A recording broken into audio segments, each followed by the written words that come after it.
এই প্রথমবারের মতো বাংলাদেশ ক্রিকেট বোর্ডের উদ্যোগে আয়োজিত হতে যাচ্ছে ক্রিকেট কনফারেন্স। বুলবুল ভাই যখন প্রেসিডেন্ট হিসাবে উনি নির্বাচিত হয়েছেন, প্রথম থেকে কিন্তু উনি বলেছেন যে বাংলাদেশ ক্রিকেটকে উনি ডিসেন্ট্রালাইজ করতে চান, এবং ডিসেন্ট্রালাইজ মানে ঢাকা থেকে সারা বাংলাদেশের সব জায়গায় ক্রিকেটটা ছড়িয়ে পড়বে এবং অর্গানাইজেশনটাও সেই ঢাকার বাইরে থেকেই হবে।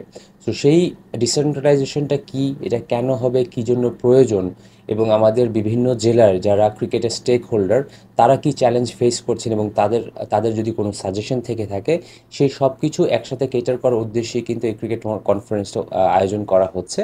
এখানে বাংলাদেশের সমস্ত জেলা থেকে কাউন্সিলর আসবেন, যেসব নারী উদ্যোক্তা ক্রিকেটের সাথে রিলেটেড আছেন তারাও এখানে আসবেন। এখানে বাংলাদেশ ক্রিকেট বোর্ডের সাথে এবং ডিস্ট্রিক্ট কোচরা তো থাকছেনই, এখানে বাংলাদেশ ক্রিকেট বোর্ডের সাথে তাদের মত বিনিময় হবে।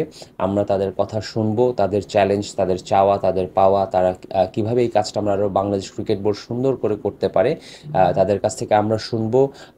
আমরাও তাদের সাথে কথা বলবো, এবং সবাই একসাথে আমরা একটা আইডিয়া জেনারেট করব, যেটি আমাদের ক্রিকেটকে ডিসেন্ট্রালাইজ করার জন্য অনেক সাহায্য করবে। আমি মনে করি বাংলাদেশ ক্রিকেট বোর্ডের উদ্যোগে একটি খুবই সময় উপযোগী একটি আয়োজন এটা। আমি আশা করছি বাংলাদেশ ক্রিকেট কনফারেন্সটা খুবই সফলভাবে আয়োজিত হবে, এবং এখান থেকে আমাদের যে উদ্দেশ্য, ক্রিকেটটাকে সারা বাংলাদেশে ছড়িয়ে দেওয়া, আয়োজন করা এবং সফলভাবে সেই আয়োজনটা করা, এই আয়োজনের মাধ্যমেই আমরা সেই লক্ষ্যের দিকে এগিয়ে যাব ইনশাল্লাহ।